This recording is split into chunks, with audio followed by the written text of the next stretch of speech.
Zatiaľ čo prvý Diablo priniesol na prelome roku 96 a 97 reálny čas v RPG hrách a temnú, surovú až hororovú atmosféru, druhý diel mal väčší počet hrateľných postav, rozľahlé exteriéry, oveľa rýchlejší súbojový systém a pevne daný strom skillov, ktorý bol ale natoľko variabilný, že aj na 5. dohratie ste mohli za jednu postavu hrať iným štýlom.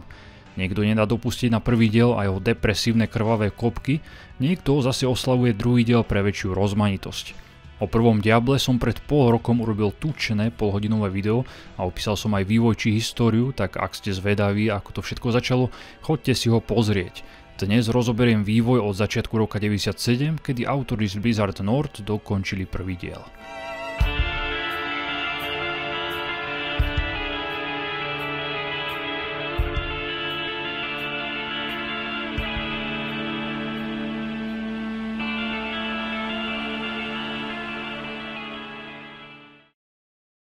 David Brevik mal na GDCčku minulý rok v septembri opäť výživnú hodinovú prezentáciu druhého Diabla, aj keď len digitálne kvôli pandémii. Diablo 2 vyšlo 29. júna roku 2000, takže minulý rok oslavilo 20 rokov od vydania. Autori na ňom začali pracovať 3 mesiace po vydaní prvého dielu, po 8-mesačnom maratóne, kedy v kuse pracovali nadčasy, aby stihli prvý diel vydať do konca roku. Pracovali aj cez Vianoce, preto boli strašne unavení. 3 nasledujúce mesiace boli vyhorení, preto si museli zobrať pauzu. Nechceli hneď začať pracovať na pokračovaní, preto začali premýšľať, čo budú ďalej robiť. A popri tom opravovali prvý diel, ktorý bol plný chýb. Nakoniec sa ale vrátili späť k Diablu, pretože to chceli robiť, aj keď toho mali plné zuby. Mali veľa nápadov, ako vylepšiť pôvodnú hru, chceli ju celú previesť do online priestoru, kde by bola ekonomika a hráči by medzi sebou obchodovali s predmetmi. V Blizzard North prevládal názor, že každý vývojár môže prispieť nejakým nápadom. Či to bol programátor, skladateľ alebo dizajner, pretože každý z nich bol fanatik do hier. Tak povediac hráči robili hry pre hráčov. Dnes veľké herné korporácie nevedú hráči, ale biznismeni, ktorí o nich nič nevedia, preto sú hry napríklad od Ubisoftu bez duše a akoby cez kopírak. Na druhú stranu v týme ich bolo oveľa menej, preto bolo aj ľahšie sa medzi sebou dohodnúť. Pri druhom Diablu chceli autori nechať jadro hry nedotknuté, čiže museli tam byť náhodne generované levely, monštra a poklady z toho dôvodu, aby to každému hráčovi vytvorilo jeho vlastnú hru. To znamená, že každý hráč mal mať unikátny zážitok z hry. Veľa RPG hier v tom čase malo lineárny prístup k postupu hrou, čiže každý prechod ste mali rovnaké monštra na rovnakom mieste, z ktorých padala rovnaká výzbroj. Brevik nechcel túto náhodnosť postupu opustiť, pretože to bola hlavná zložka hry. Ďalej chceli, aby Diablo 2 bola väčšia a lepšia hra. Konečne pridali beh, pretože v jednotke ste sa strašne pomaly pohybovali a dôjsť niekde v 300 bolo utrpenie. Premýšľali nad grafikou, ako ju vylepšiť. V marci roku 99 vyšiel EverQuest a autori ho začali hrať. Začali si všímať, že 3D grafika je pre budúcnosť hier dôležitá. Preto sa rozhodovali, či si pre Diablo 2 vybrať 3D alebo ostať verný 2D. Už v prvom Diablu používali pre postavy 3D renderované modely, z ktorých ale urobili obrázky, takže to v podstate boli 2D sprity.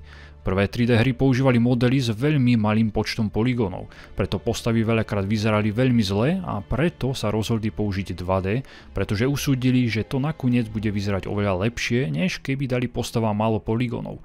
Namiesto 8 smerov dali postavám až 16, obrázky boli vo väčšej kvalite a mohli použiť aj viac farieb. Dnes vypadá Diablo 2 stále výborne, aj keď si dáte väčšie rozlíšenie. A keď ho hráte naopak v nižšom, tak si všimnete, že sa nachádzate síce v 3D priestore, no pevne dané objekty sú 2D sprity a keď sa pohybujete, tak sa hýbu v priestore a robia 3D efekt. Takže to bol akýsi 2,5D hybrid, podobne ako Doom a ďalšie Doomovky, ktoré takisto prekabatili 3D priestor. Tým vznikol oveľa dynamickejší svet a na to boli autori z Blizzard North naozaj pyšní. Ďalej boli pyšní na to, že v Diable 2 nemali takmer žiadne nahrávacie obrazovky. Mali obrovský svet, ktorý bol zároveň streamovaný, čiže malé úseky sa po častiach nahrávali pred hráča. To som teraz viackrát zaregistroval, aj spawn nepriateľov, ktorí sa zjavili predo mnou, pretože teraz mám rozlíšenie nad hranicou vtedajších možností. Z toho by sa mohli poučiť vývojári v Bethesde, pretože v ich hrách ma najviac štvú načítacie obrazovky. Fallout a Elder Scrolls séria je toho dôkazom. V prvom Diablu mala každá postava 3 rôzne sety pre oblečenie. Ľahkú, strednú alebo ťažkú zbroj. Do pokračovania chceli dať oveľa viac grafických rozdielov, takže s každým kúskom brnenia by vaša postava vyzerala úplne inak. Autorov takisto štvalo, že veľa hráčov cheatovalo, pretože hra nebežala na jednom centrálnom serveri, ale v štýle peer-to-peer, takže sa dala ľahko hacknúť. To Diablo 2 zmenilo a multiplayer už bežal na centrálnom serveri, na ktorom bežala hra a ostatné počítače sa k nemu pripájali. Sériu Diablo charakterizuje aj hudba. Tu skomponoval Matt Uelmen. Vytvoril hudbu aj pre prvý diel a neskôr v Blizzarde pracoval na WoWku, kde vytváral zvuky a hudbu. V Starcrafte pracoval ako zvukový dizajner. Najnovšie skomponoval soundtrack pre trilógiu Torchlight, čo je v podstate klon Diabla a keď sa do neho započúvate, nájdete podobné témy a použitie solovej gitary. Diablo 2 malo pôvodne výjsť už na Vianoce 99, no autori chceli mať v hre veľa nových vecí a mechaník a tak prirodzene nestíhali. Približne v apríli až v máji 99 začali crunchovať, čiže robiť nadčasy, aby termín stihli. David Brevik spomína, že pracoval každý deň 12 až 16 hodín a nevzal si voľno ani cez víkend. Niektorí si samozrejme zobrali voľno, no boli aj takí, čo si do práce brali spacáky a zubné kefky. Aj tak nestihli termín Vianoc a museli hru odložiť. Vývoj sa pretiahol až do júna roku 2000 a Brevik hovorí, že si za rok crunchovania zobral asi 3 dní voľna. Inak pracoval non-stop, čo je fakt šialené. Zo začiatku na hre pracovalo 25 až 30 ľudí a keď finišovali, bolo ich približne 60. Keď hra vyšla, kritika ju hodnotila vysoko nadpriemerne. Z 34 recenzií priemerne dostala 88% a u hráčov na tom bola podobne. Najväčšie nedostatky videli v tom, že Diablo 2 nebolo v 3D, zo začiatku mali problém s Battle.netom a online hraním, pretože veľa ľudí opäť cheatovalo a hra nebola až taká temná ako prvý diel. By the way, nedostatok temnoty neskôr vyčítali aj Diablo 3. Aj tak sa stal druhý diel neuveriteľne úspešný a za 2 týždne sa predalo 1 000 000 kópií.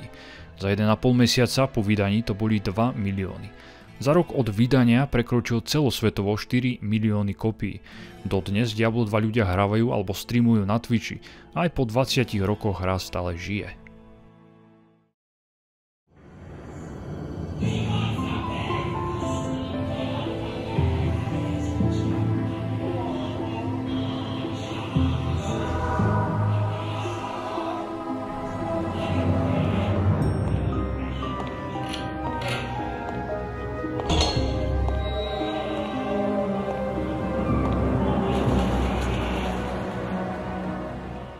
Príbeh nadväzuje na koniec prvého dielu.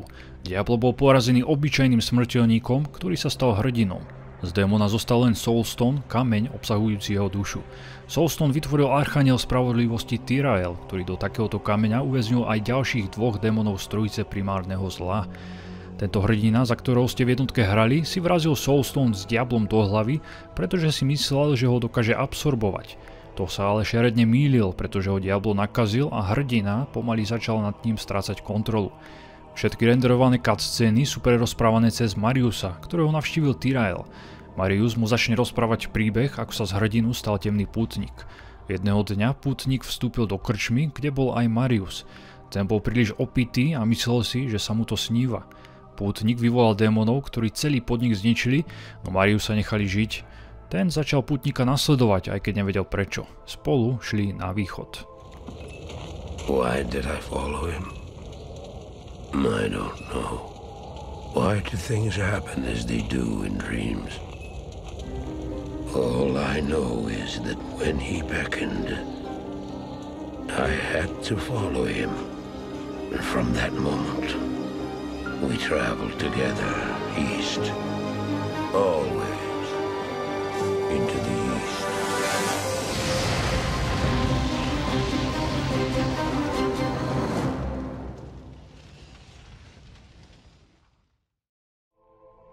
Zo začiatku som bol z cutscén zmetený, pretože nerozprávali príbeh hráča, ale antagonistu, teda aspoň človeka, ktorý ho sledoval.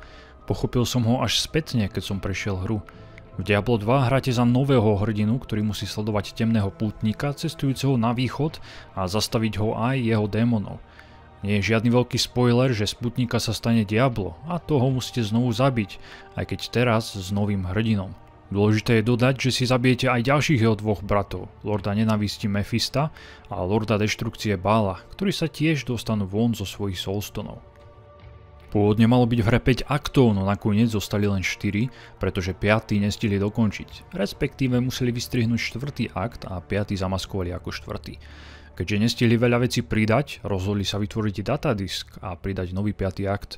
K tomu pridali 2 nové postavy a runy, ktoré ste si mohli vložiť do brnenia.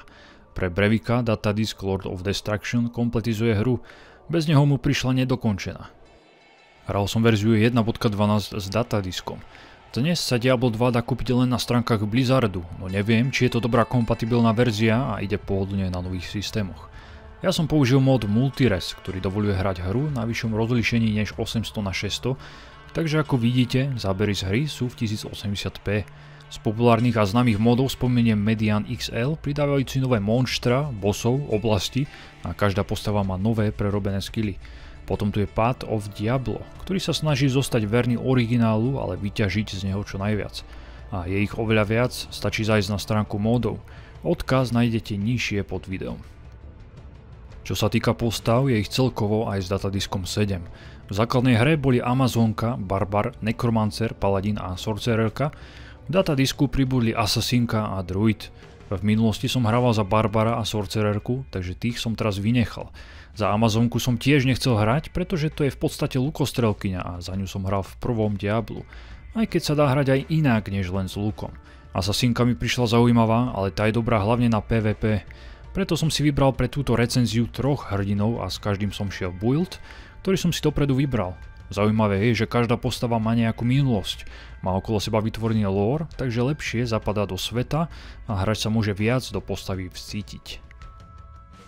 Ako prvého som si zahral Necromancera, s ním som šiel build Bonemancer. Všetky body som si dával do útočných kostlivých kúziel.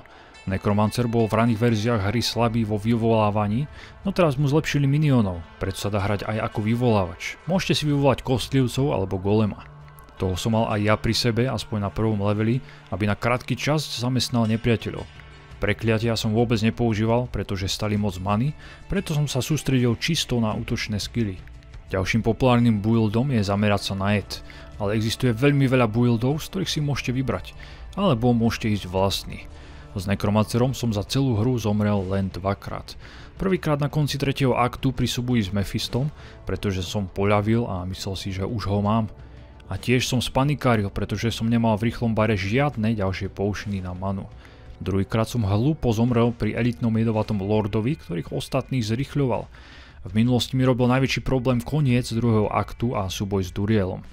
To som nedával, pretože som hral aj neopačovanú verziu, k tomu som si skilly dával ako som chcel a moc som nad tým nepremýšľal. Aj teraz po rokoch som mal proti nemu rešpekt, pretože mi zabil žoldniera a na jednu ranu zničil môjho golema. Bol som proti nemu sám a pomaly sa mi míňala mana. Nakoniec som ho len tak dal, ale mal som poriadne stiahnutú prdel.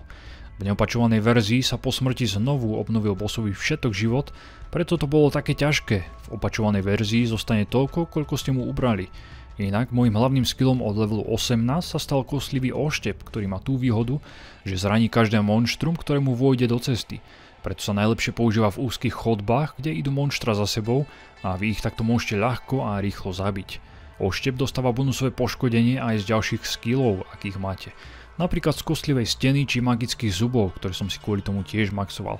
Najsilnejšie kúzlo kostlivý duch mi prišiel slabší než oštep, pretože zranil len jedného nepriateľa. Na druhú stranu sa výborne hodí do PvP, pretože je navádzaný. Druhou postavou bol Paladin. Tam som si chcel skúsiť build Hammerdin, čiže špecializáciu na požehnané kladivo. Paladin je charakter s defenzívnymi a ofenzívnymi aurami, plus má útočné skilly, na ktoré som sa zameral. Na začiatku nemá dobré útočné skilly, až od levelu 6 dostane svätú strelu, ktorá uberá len nemrtvým, takže na obyčajných nepriateľov sa použiť nedá. Ja som chcel používať až sväté kladivo, ktoré sa odomýka na 18. leveli, no leveloval som si aj svätú strelu, pretože tá následne dávala bonus ďalším skillom aj kladivu. S Paladinom sa dajú zabíjať monštra napríklad len použitím útočných aur, tak sa z neho stáva Auradin. Alebo sa môžete špecializovať na charge a zabíjať magov na jednu ranu. Alebo si z neho urobíte klerika a budete sa špecializovať na buffy a defenzívne aury. To sa dá najlepšie využiť v multiplayeri. Možnosti je neobmedzene. Technologickým stromom sa Brevik nechal inšpirovať z hry Master of Orion. Dôležité je, že paladín bojuje primárne na blízko a ak máte problém s väčším počtom silných nepriateľov, dá sa to obísť tak, že sa postavíte pred dvere a nepriateľov si dávate po jednom. A ak sa vám zdá, že je hra príliš ľahká, dá sa to obísť jednoduchým príkazom Players 1 až 8, kedy stupne obtiažnosť a hra predpokladá, že sa v nej nachádza viac hráčov. Bude tam teda aj viac monštier, no dostanete oveľa viac expov, takže sa rýchlejšie budete levelovať. Ako posledného som si vybral druida. To bola vždy moja obľúbená postava, pretože každý jeho strom je výrazne odlišný. Môžete sa buď špecializovať na elementárnu mágiu a po nepriateľoch hádzať tornáda, ohnivé balvany, či si vyvolať vulkán, alebo likantrópiou sa premeniť na vlka či medveďa. Pôvodne ste sa mohli premeniť aj do havrana, ale tento nápad sa do finálnej hry nedostal. Alebo si budete maxovať vyvolávacie kúzla. Ja som chcel ísť elementárne skilly a presnejšie vzdušné kúzla, pretože Armageddon vraj nie je spoľahlivý. No zo začiatku som išiel ohnivé elementy, pretože vzdušné kúzla začína mať až od 18. levelu. Dovtedy je najlepšie kúzlo Fissure, stačí vyvolať kúzlo a šmahom zabijete aj tucet slabších nepriateľov. Greetings, stranger. I'm not surprised to see your kind here. Many adventurers have traveled this way since the recent troubles began. No doubt you've heard about the tragedy that befell the town of Tristram. Some say that Diablo, the Lord of Terror, walks the world again. Hru začínate v malom tábore. Pôvodne ste mali začínať v tzv. Battle.net Town, v ktorom by sa nachádzali aj ďalší hráči, čo by pomohlo imerzite. Potom, keby ste odišli z mesta, vytvorila by sa pre vás samostatná inštancia, kde by vás ostatní hráči neotravovali. V dnešných hrách to už je samozrejmosť. Má to napríklad Path of Exile. Nakoniec sa táto mechanika do hry nedostala, pretože by muselo byť Diablo neustále pripojené k internetu, ktorý v tom čase každý nemal. Preto tento nápad museli vynechať. Vráťme sa ale do prvého tábora. Hneď na začiatku vás privíta Variu, obchodník cestujúci s karavanou a povie vám, čo sa v okolí deje. Neskôr vás vezme na východ do nového mesta a druhého aktu. Pokecate si s Akarou, spirituálnou líderkou tábora, a vysokou kňažkou sesterstva nevidiaceho oka. Poprosí vás, aby ste jej pomohli zbaviť sa prekliatia. Dá vám prvý quest, ísť do brolohu monštier a to kompletne vyčistiť. Stretnete tu vo väčšom počte padlých, čo je rasa démonov. Tí chodia vo svorke a väčšinou ich vedie šaman, ktorý ich aj dokáže oživiť. Preto sa zamerajte najskôr na neho. Šamani sú vládci rasy padlých, pretože sú najmudrejší a najodvážnejší a dokážu používať mágiu. Aj tak proti gamerovi za obrazovkou nebudú mať šancu. By the way, títo padlí niekedy vykrikujú slovo Rakenishu. A dokonca stretnete pri obeliskoch elitu s týmto menom. Bol to interný vtip vývojárov. David Brevik kýchal tak silno, ako by vyslovoval slovo Rakenishu. A autori to zakomponovali do hry. Po dokončení questu vám Akara dá jeden skill bod navyše. Je to takisto výborná obchodnička, takže si od nej môžete nakúpiť potiony na manu a život. A keď budete mať peniaze, kúpte si knihy teleportácie a identifikácie, kde sa vám budú stakovať automaticky všetky získané zvitky. Ďalší quest vám dá Kašia, kapitánka lukostrelkyň v rovnakom sesterstve ako Akara. Aj toto sesterstvo nevidiaceho oka má svoj rozsiahlý lore. V podstate každá frakcia vo svete Diabla má podrobný lore aj zvláštne, že nikdy v minulosti som príbeh Diabla nejako nevnímal. Kašia vám dá za úlohu zabiť bývalú kapitánku sesterstva, ktorú nakazil Andariel. A to je ďalší mini príbeh, ktorý vám ale hra nepovie. Nepovie vám, ako sa nakazila, to si musíte zistiť mimo hru a trochu sami popátrať. No odmenou vám bude rozširujúci sa svet, ktorý sa číta ako kniha. Fascinujúce na tomto svete je, že je zahalený tajomstvom a odhaľuje vám len hladinu vody. Ale to, či sa na hladinu budete len pozerať, alebo sami do vody vstúpite, je len na vašej iniciatíve. Môžete sa pritom dostať len po krk, no keď zatúžite ísť hĺbšie, tento svet vás pohltí rovnako ako neznáma hĺbka jazera. Bloodraven je veľmi jednoduchá s mágom, pretože ju môžete ostreľovať z diaľky. Ak hráte za bojovníka, bude vám stále utekať a jej súboj začne byť otravný. Po tomto queste vám Kašia ponúkne služby svojich lukostrelkyň a vy si jednu z nich budete môcť najať. Kedysi som to nevyužíval a chodeval solo, no títo žoldnieri sú dosť užitoční, pretože im môžete dať výbavu a zvýšiť ich štatistiky. Aj oni majú svoje štatistiky, preto im môžete vybrať brnenie a zbraň priamo pre nich. Takisto lukostrelkyni môžete dať len luk a nie zbraň na blízko alebo štít. V prvom akte budete prehľadávať rôzne kopky plné nemrtvých a démonov ako po celú hru. Vonkajšok prvej oblasti mi pripomínal Tristram a bol to aj z toho dôvodu, že sa v rovnakej oblasti nachádza, presnejšie v Kandurase, čo je západné kráľovstvo. Pozriete sa do neho v jednom z questov. Tristram nájdete vypálený. Budete z neho musieť zachrániť Deckharda Kaina, posledného žijúceho horadrického učenca, ktorý toho vie veľmi veľa o mágii, jej histórii a lóru. Mohli ste ho stretnúť už v prvom diele, je známy pre svoju nezabudnutelnú hlášku.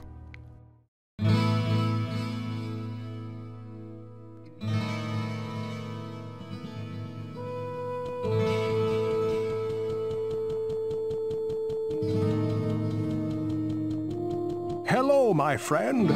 Stay a while and listen. Kain vám bude po záchrane zadarmo identifikovať všetky predmety a takisto vám dá veľmi veľa informácií o svete a čo sa v ňom deje a prečo ho démoni nezabili, ale zavreli do klietky. Bossa prvého aktu Andariel nájdete v katakombách kláštora. Ako prvý boss je teda poriadne veľká a dokáže byť aj nebezpečná, ak si nedáte pozor. Na diaľku má útok jedom, takže si zoberte nejaké protiedy a veľa poučnov, či už na manu alebo život, pretože ich budete potrebovať. Na blízko útočí pomocou chápadiel. V druhom akte sa kompletne zmení prostredie. Presuniete sa do bušného mesta Ludgolain, ktoré sa nachádza východne od Tristramu, na druhej strane cez hory, no stále na rovnakom kontinente. Mesto je oveľa väčšie, nájdete tu nové NPCčka, ktoré vám opäť budú dávať postupne questy.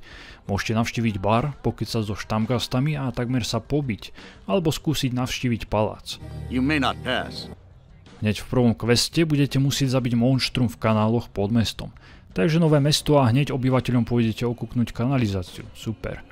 V stokách sa bude úplne v poslednom leveli nachádzať Radament, čo bol člen radu Horadrima. V tomto rade boli veľmi silní mágovia, ktorých viedol archaniel Tyrael, aby zničili 3 primárne zlá. Tyraela neskôr stretnete a je to naozaj obdivuhodný týpek. Po zabití nemrtvého Radamenta nájdete zvytok Horadrimu, čo vám vysvetlí Kain, pretože je posledný žijúci Horadrim. Musíte získať kocku Horadrik, v nej prebieha kraftovanie. Autori sa nechali inšpirovať vtedy novými MMORPGčkami a niečo podobné chceli mať aj vo svojej hre. Môžete s ňou transmutovať predmety na iné. Napríklad do nej dáte 3 drahokamy rovnakej kvality a vyjde vám jeden lepší drahokam. Alebo dáte 3 magické prstene a z nich sa stane jeden magický amulet. Kombinácií je oveľa viac, no ja som kocku používal len na zlepšenie gemov a nechcel sa mi moc experimentovať, pretože ste si nemohli nahrať hru a predmety, ktoré ste stratili, ste už späť nezískali. Pôvodne mali padať z nepriateľov namiesto vybavenia rôzne ich časti, napríklad oko, mozog, ruka, kosti či srdce a tieto časti by ste kombinovali v kocke Horadrik a dostávali špeciálnu výbavu.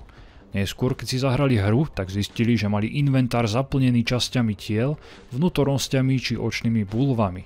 Bolo to moc krvavé, preto od tohto nápadu upustili, aj keď sa mesiac o tom hádali a z nepriateľov normálne padá výbava. Čiže z takého netopiera vám môžu spadnúť rukavice či celé plátové brnenie. V druhom akte som nemal moc rád dungeony, hlavne úzke nory, ktoré si vykutali miestne červy. Aj pretože mi pripomenuli krušné chvíle v 6. Might and Magic a Dungeon Uľ. Tieto nory majú jednu výbornú vlastnosť, majú úzke chodby a výborne sa v nich používa kostlivý oštep s nekromancerom. Potom sa dostanete do chrámu plného salamandrov, pozriete sa do podzemia paláca, v ktorom vládnu obry a iné príšery a nakoniec sa objavíte v novej dimenzii plnej portálov, ktorú vytvoril vizierejský mag Horazon. V druhom akte musíte hľadať časti štavky, ktorú následne spojíte v kocke, aby ste si otvorili prechod k bossovi Durielovi, ktorý mi robil také vrásky.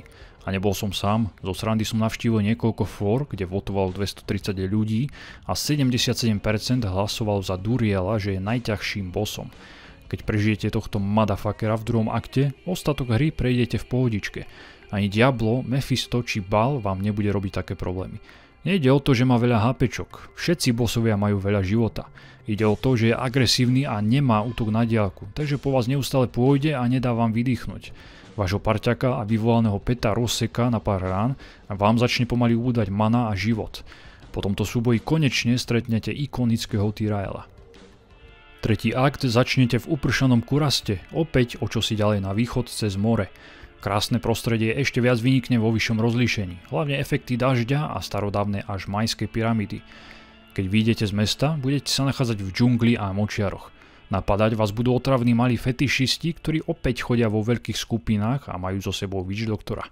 Väčšinou padli na jednu ranu, ale bolo otravné ich zabíjať, pretože ich bolo všade strašne veľa z každej strany. Aj môj golem mal problémy sa obracať. Dizajn lesa je rozťahaný do dĺžky, nie do šírky, preto budete chodiť skôr užšími koridormi a veľakrát prechádzať cez rieku. Prvý quest nájdete náhodne, keď v lese zabijete nejaké elitné monštrum. Z neho vypadne malá soška. Impozantná vonkajšia lokácia je mesto Kurast, ktoré sa delí na 3 časti a v každom nájdete portál a rozsiahle stopky spoločne s niekoľkými špeciálnymi dungeonmi. V stovkách sa zle orientovalo aj pomocou mapy a NPCčka sa zasekávali a vôbec nepomáhali, takže strašný dungeon, asi najhorší v hre. Ale musíte ho absolvovať, pretože v ňom máte jeden z questov. Na konci 3. aktu ešte pred samotným bossom si zabijete členov rady, démonických papalašov. Potom v dungeone si zabojujete proti temným a krvavým lordom, ktorí sa budú brániť ohnivými kúzlami a na konci stretnete Mephista, prvého démona z primárneho zla. Ten je skôr mágom, bude sa držať ďalej a útočiť kúzlami. Pozor na jeho blesk, ktorý dokáže veľmi rýchlo ubrať život. Inak som mal na začiatku šťastie, že sa zasekol o roh a ja som mu ubral polovicu života. Posledný 4. akt v základnej hre sa odohráva v Pandemóniu, ktoré leží v epicentru reality. Táto ríša slúži ako taká križovatka pre domény všetkých bytostí. Chápte to ako taký nexus, realitu, ktorá sa nachádza ako spojka medzi nebom a peklom. Nevládnu mu ani démoni, ani anjeli a veľakrát o neho vedú vojnu. 4. akt má len 3 questy a je najkratší. Neprišiel mi až taký temný, pretože to nebolo peklo ako v prvom diele, ale aj tak tu stretnete silných démonov a starých známych balrogov. V Pandemóniu musíte zničiť Mephistov Soulstone. Dostanete sa do neho portálom z mesta Zatratených, ktoré vás dostane k rieke plameňov, kde v pekelnej výhni zničíte kameň. A musíte mať na to vhodné pekelné kladivo, ktoré spadne z miestneho kovača. Takže to nebude také jednoduché, ako keď Frodo hodil prsteň moci do hory osudu.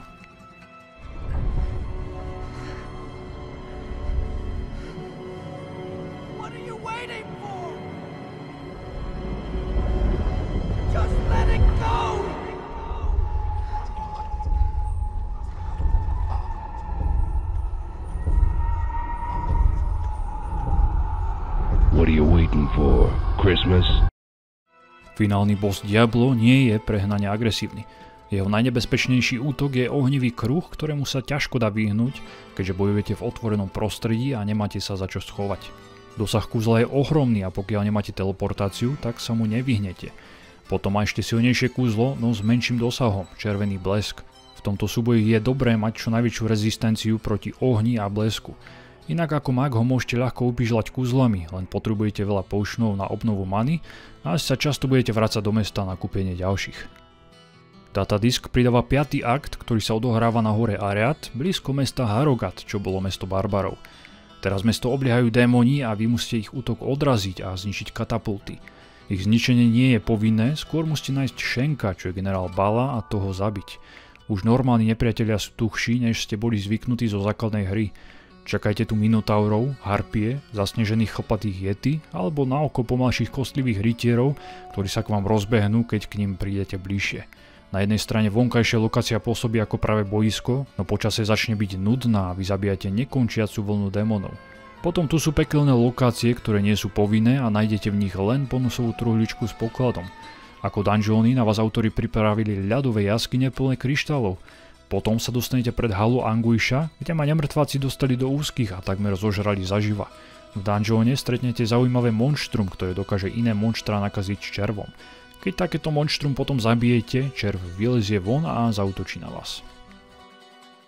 Impozantný je vrchol hory Ariat, kde sa dostanete pred bossom 5. aktu. Aby ste mohli vstúpiť do finálnej bašty, musíte sa postaviť 3 ochrancom a presvedčiť ich, že ste toho hodní. Súboj s Balom má niekoľko fáz. Najskôr musíte vyčistiť celú miestnosť od monštier, aby ste mali priestor, kde bojovať, a potom pristúpite k Balovi. Ten začne vyvolávať skupiny čoraz tuhších monštier, až ujde portálom. Súboj s Balom by prišiel zábavný. Sám sa takticky stiahol cez most čo najďalej, aby ste k nemu nemohli. Mágovia to budú mať opäť ľahšie, pretože Bal používa ľadovú vlnu, ktorá odhodí hráča a uberie mu život. Takže keď sa chcete priblížiť s bojovníkom, musíte si to načasovať. Ďalej dokáže vyvolať chápadlá, ktoré dávajú nepríjemné ministany, na druhú stranu sa dajú rýchlo zničiť. Ako špeciálny útok používa Bal duplikáciu samého seba. Nie je to kúzlo ilúzie, ale klon, ktorého je síce ľahšie zabiť, no dokáže čarovať rovnako silné kúzla, okrem ďalšej duplikácie. Keď ho zabijete, príde Tyrael a nasleduje pekná animačka. A môžete znovu začať hru, tentoraz na ťažšej obťažnosti, alebo si dať novú postavu. Ja som mal po prejdení hry s Necromancerom level 32, takže som si najsilnejšie kúzla moc neužil. Na to slúži nová hra, kde získate ešte lepšie a mocnejšie predmety. Diablo 2 sa hrá výborne aj dnes. S vyšším rozlíšením mi príde, že po 20 rokoch vyzerá ešte lepšie. Predsa len vtedy sme ju hrali v 800x600 na CRT monitoroch. Moc by som si neprial, aby Blizzard urobil remake alebo remaster, pretože by ho s najväčšou pravdepodobnosťou pokazil, ako to urobil u Warcraft 3 Reforged. Radšej nech hru vydá v pôvodnom stave alebo s malou úpravou compatibility na GOGu a Steame a rozšíri si tak základňu. Diablo 2 v tomto prípade zachraňuje skvelá komunita a napadité módy. A teraz už si len počkať na Diablo 4 a modliť sa, aby to Blizzard nepohnojil, pretože má poslednú šancu vyhrabať sa z bahna, do ktorého sa posledné roky tak úspešne sám dostal.